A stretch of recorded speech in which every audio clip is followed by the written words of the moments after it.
Knowing time might be short, the nation began to mobilize. Around a small nucleus of trained professionals, a mighty fighting force had to be built. A force that would use combat skills that were new and untried in battle so far as American troops were concerned. The enemy had shown the effectiveness of such modern skills all too clearly in Europe.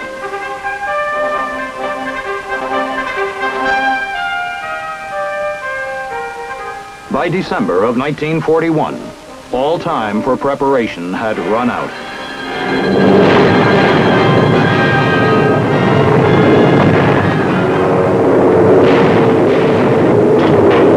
With what there was left, of what she had ready, America fought back.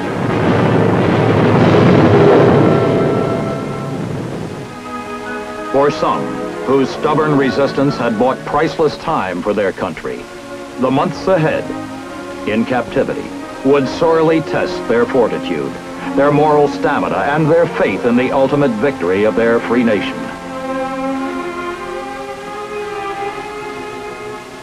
History would record that they had that fortitude, that stamina and faith, and that their faith was justified. History would record, too, how their comrades in arms devised and put into practice techniques of assault that had not been in the book, until the necessities of a global purpose called forth the needed answers.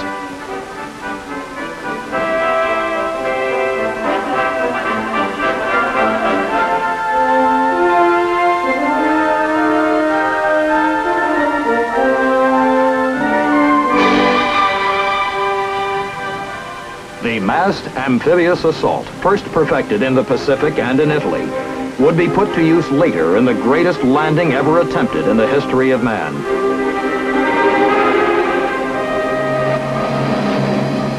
D-Day, the 6th of June, 1944.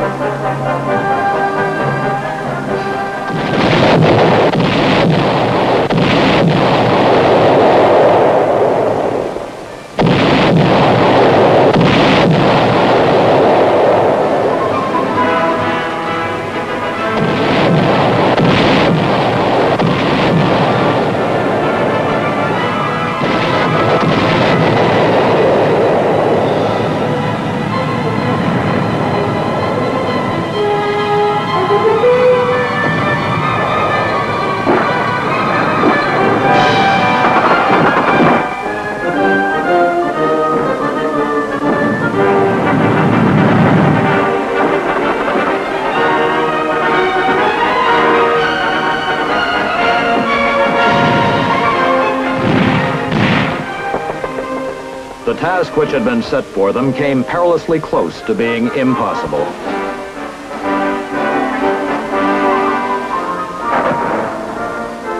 Somehow, they accomplished it.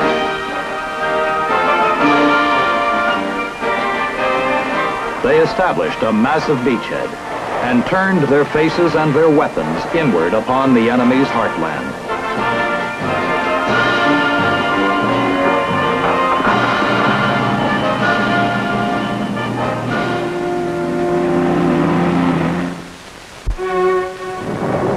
Sometimes slowly, foot by foot. Sometimes swiftly, mile on mile, they pressed forward, with the total force of America's now hugely expanded productive capacity behind them.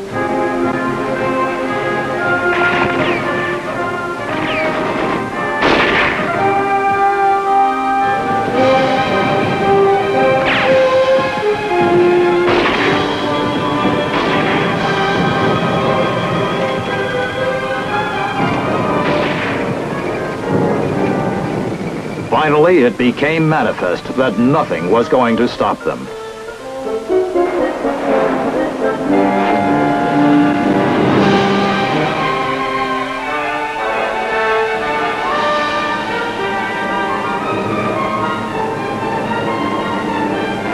There came a time at last when the inevitability of the war's outcome became clear, even to the determined and resourceful enemy.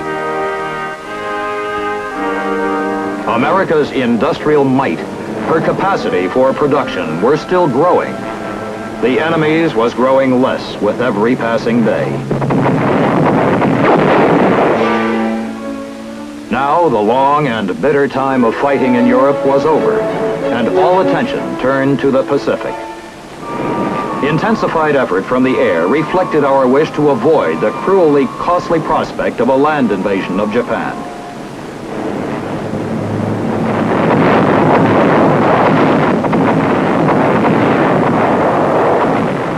A new era began the morning a single bomber, instead of the usual hundreds, delivered an ultimatum.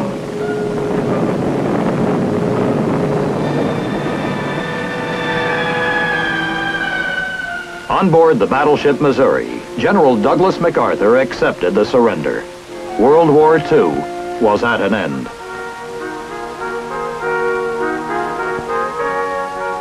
Hundreds of thousands came home. A great many others did not. And on far beaches lay rusting reminders of flame and bitter violence.